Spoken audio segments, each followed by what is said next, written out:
తిండి లేక ఒకటేడుస్తుంటే తిన్నది అరక్క ఇంకొకటి ఏడుస్తున్నాడంట. అలా ఉంది ఈ మూర్ఖపు బాసు బిహేవియర్. పెళ్లిళ్ళు కాక మాలంటోళ్ళు ఏడుస్తుంటే పెళ్ళైనోడు కాపన చేయలేనని ఏడుస్తున్నాడు. Waste fellow. అరే మధు ఎంత మంచి అమ్మాయి.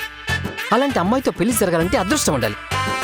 మనోడికి ఇలాంటి అమ్మాయి పెళ్ళంగా వచ్చుండకూడదు. పెళ్లి చేసుకుని హనీమూన్కు తీసుకెళ్లి పెళ్ళొచ్చుండాలి.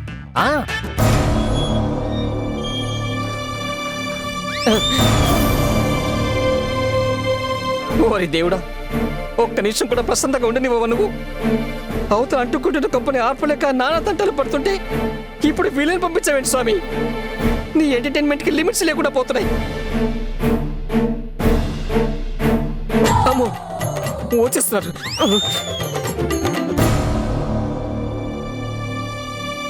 సార్ కాకిలా అరుపులేంట్రా? చుట్టాలు వస్తే కాకి అరుస్తుంది కదా సార్, అలాగే అనుకోండి. వస్తున్నారు సార్, వాళ్ళు వస్తున్నారు సార్. ఎవరు వస్తున్నారు? ఇంకెవరు సార్, ఈ టైంలో రాకూడని వాళ్ళే వస్తున్నారు. మధు వాళ్ళ అమ్మ నాన్న సార్. రేయ్, ఏంట్రా నువ్వు అనేది ఈ టైంలో? దేవకి, ఇక్కడ పరిస్థితి వాళ్ళకి ఏమాత్రం తెలియకూడదు. పొరపాటున కూడా ఎవరు నోరు జారకూడదు. ఏం జరగనట్టు మామూలుగా ఉండండి.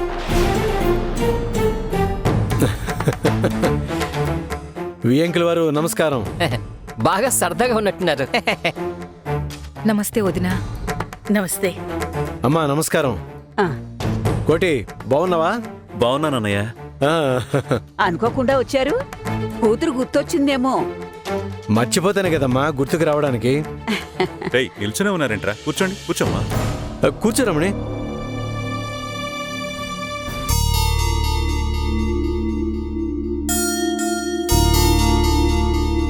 నువ్వేంట్రా ఎవరో పేక మీద కత్తిపెట్టి నవ్వమంటే నవ్వుతున్నట్టు అలా నవ్వుతున్నావు? ఏమైనా టెన్షనా? బాసుకు టెన్షనా? అదేం లేదు. ఈ మధ్య ఆలోచనలు ఎక్కువైపోయి నవ్వు అలా మారిపోయింది. సరిగ్గా నవ్వండి సార్. మీరేదో టెన్షన్ పడిపోతున్నారు అనుకుంటున్నారు. నాకేం టెన్షన్ రా. అవును, మీరు వస్తున్నట్టు కనీసం ఫోన్ కూడా చేయలేదు. ఎరా, నా కూతురింటికి రావడానికి కూడా నీ పర్మిషన్ కావాలా?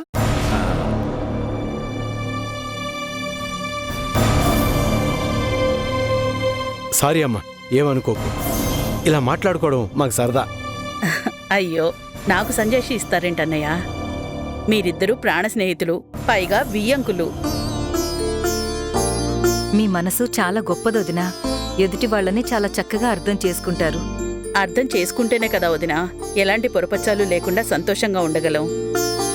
అయ్యో, మిమ్మల్ని చూసిన సంతోషంలో మీకు మంచినీళ్ళు కూడా ఇవ్వలేదు. ఉండండి, తెస్తాను. ఈవిడ మహానటి ఇంత చక్కగా నటిస్తుందో. ఈయనగారు ఉన్నారు, అన్ని రాంగ్ రియాక్షన్స్.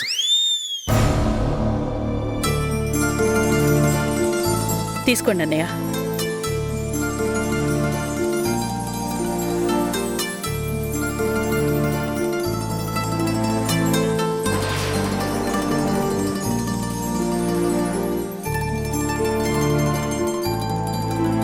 అవును, అల్లుడి గారు అమ్మాయి ఏర్రా?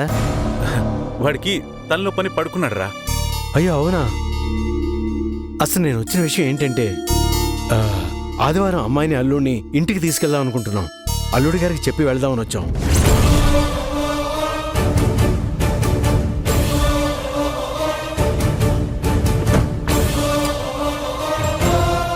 అంతే కదరా, నేను చెప్తానులే.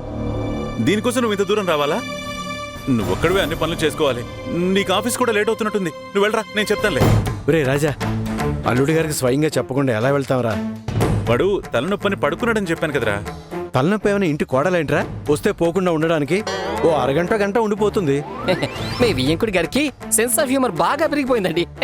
నాకైతే మైండ్ బ్లోయింగ్. నాకు కూడా. వదినా, వచ్చిన దగ్గర నుంచి అమ్మాయి కనపడట్లేదు. గదిలో ఉందా? అమ్మా రమణి, నువ్వు కూర్చోమ్మా, అమ్మాయినే పిలిపిద్దాం. నేనొచ్చిన విషయం తెలీదు కదన్నయ్య. నేను వెళ్ళి పిలుచుకొస్తే సర్ప్రైజింగ్ గా ఉంటుంది. సర్ప్రైజ్ అంట.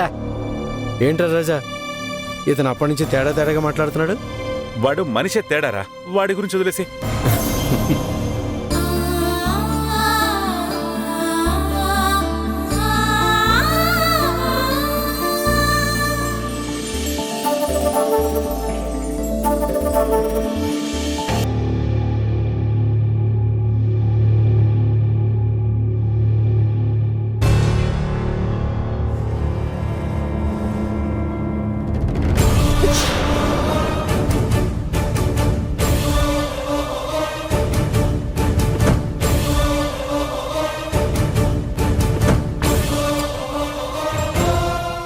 వచ్చావా?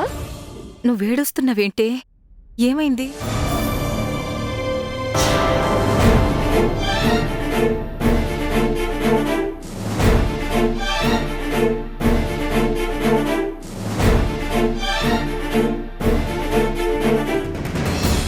ఏంట్రా గదిలోనే ఉండిపోయావు? కిందికి రావచ్చు కదా.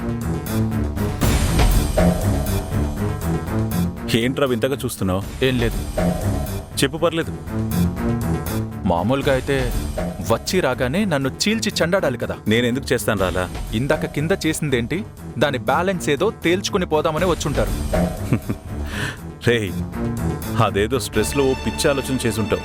దాన్ని పట్టుకుని నేను సీరియస్గా తీసుకుని గొడవ ఎందుకు పెట్టుకుంటానరా? అది తప్పని ఈ పాటికి నువ్వే రియలైజ్ అయి ఉంటావు. ఏంటి తప్ప?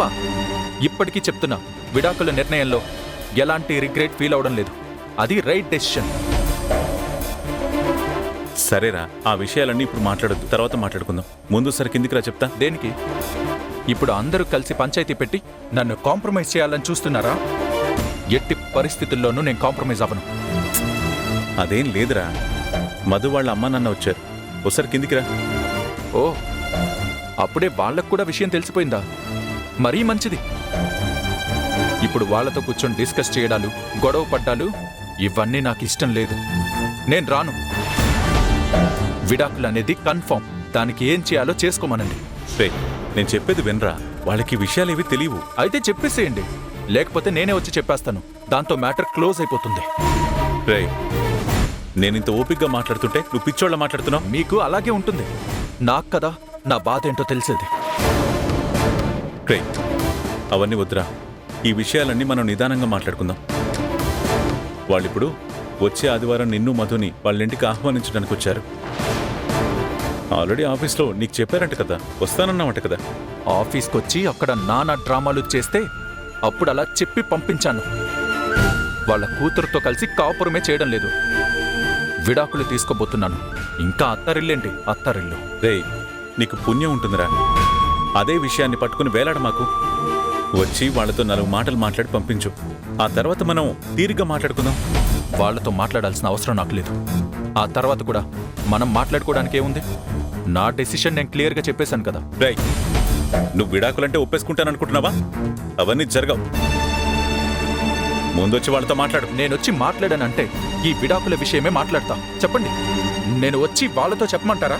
నందు, కోపం తెప్పించుకో. మీరు కోప్పడండి, తిట్టండి, ఏమైనా చేయండి. నా డెసిషన్ అయితే ఫైనల్. రేయ్, నువ్వు వస్తావా రావా? వచ్చానంటే నేను విడాకుల విషయమే మాట్లాడతాను. చెప్పండి, రమ్మంటారా? రే నందు,